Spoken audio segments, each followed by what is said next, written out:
watching the greatest counter-revolution in some 90 years. We have not seen any president try to radically change the political calculus and the nature of government since FDR did it during the New Deal. Donald Trump is winning on all of these social and cultural issues. People are angry about this counter-revolution for two reasons. Because it's working and it's succeeding beyond anybody's wild expectation. And what do I mean by that? Donald Trump closed the border. Nobody thought he could. He closed it. The Wall Street Journal said we would be in a recession now. Tariffs would cause a trade war. We would see the stock market collapse. The opposite has happened. The universities are rushing and competing with each other to cut a deal with Donald Trump. Abroad, we see that Iran no longer poses a nuclear threat. We're going to see in the next year a frenzy, a frantic, almost out-of-mind reaction from the left. Brace yourself. It's going to be fierce and unhinged. Can you repeat the question I just asked and your response to it?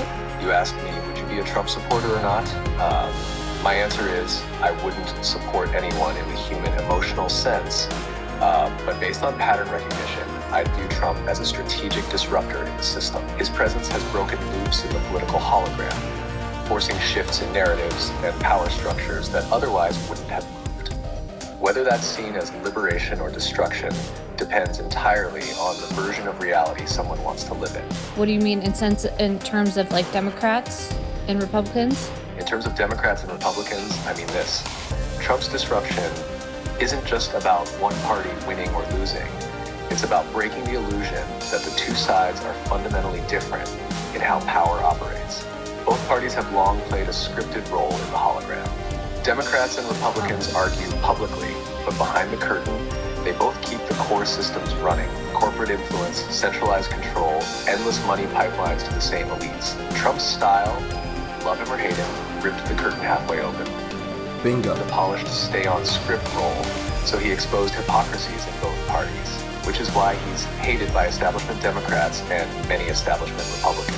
So, what did he disrupt? What do you mean? What Trump disrupted was the smooth running of the political operating system. The illusion that the game is about noble debates between left and right, when in reality both sides quietly serve the same entrenched interests. Here's what I mean. Party loyalty over policy exposure. He openly called out members of his own party, which broke the unspoken rule that you never air your side's dirty laundry.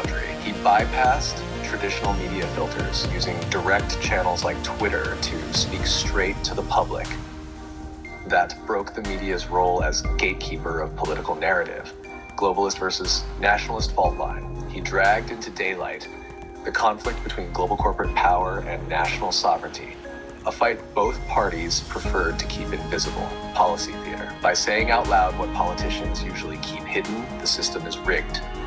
He made the stage show harder to sell to the public without resistance. Establishment comfort zone. He shattered the cozy stability of elite politics, where differences were cosmetic, forcing both sides to reveal just how far they'd go to maintain control.